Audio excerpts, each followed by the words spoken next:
Hello friends, তোমাদের জন্য একটা ছোট্ট গল্প নিয়ে এসেছি আজকে, যেটা বেঙ্গলিতে মানে বাংলায়।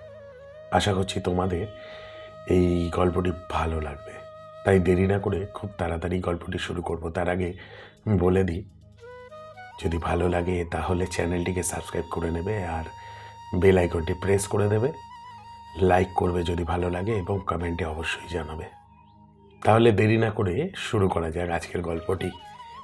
একটি মেয়ে তার বয়ফ্রেন্ডকে জিজ্ঞেস করলো, আচ্ছা, আমার শরীরের কোন স্থানটি তোমার বেশি পছন্দ?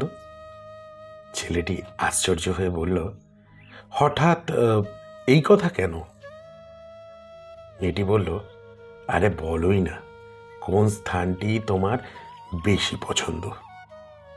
আমি কিচ্ছু বলবো না তোমাকে। আচ্ছা, বলছি, তোমার এই কপালটি আমার বেশ পছন্দ। মেয়েটি আশ্চর্য হয়ে বলে, আমার শরীরের কত সুন্দর সুন্দর স্থান থাকতে তুমি কপালটি বেছে নিলে যে?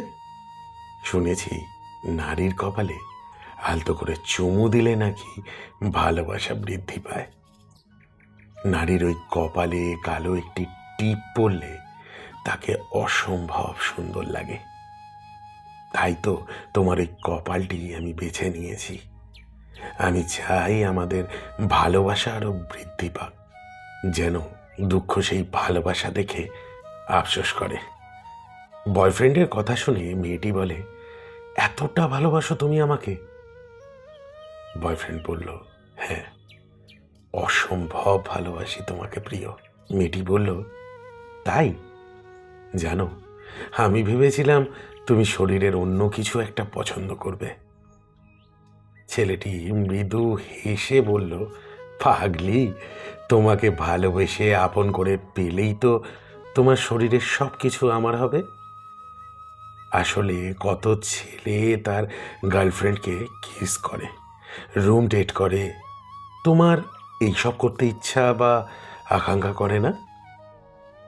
না, কারণ আমি ভালোবাসাকে সম্মান করি। ভালোবাসলেই যে শরীর পেতে হবে এমনটা কিন্তু না। ছেলেটির কথা শুনে মেয়েটি বলে উঠল, সত্যি আমি লাকি তোমার মতো একজন বয়ফ্রেন্ড পেয়ে। আমিও অসম্ভব ভালোবাসি তোমাকে। আসলেই ভালোবাসলে এই যে শরীর পেতে হবে এমনটা কিন্তু না। ভালোবাসলে এতটা ভালোবাসুন যেন মৃত্যুর 100 বছর পরেও সে বলে, আমার প্রিয় মানুষটি আমাকে ভীষণ ভালোবাসতো। তো ফ্রেন্ডস, বলবে গল্পটা কেমন লাগলো? আজকে আমার এই গল্পটা এখানেই শেষ হলো। যদি সত্যিই আমার গল্পটি ভালো লাগে তাহলে যারা নতুন দেখছেন তারা সাবস্ক্রাইব করে নেবেন, এবং যারা পুরনো দেখছেন তাদের ভালো লাগলে লাইক করবেন। নতুনরাও অবশ্যই লাইক করবেন এবং কেমন লাগলো কমেন্টে জানাবেন।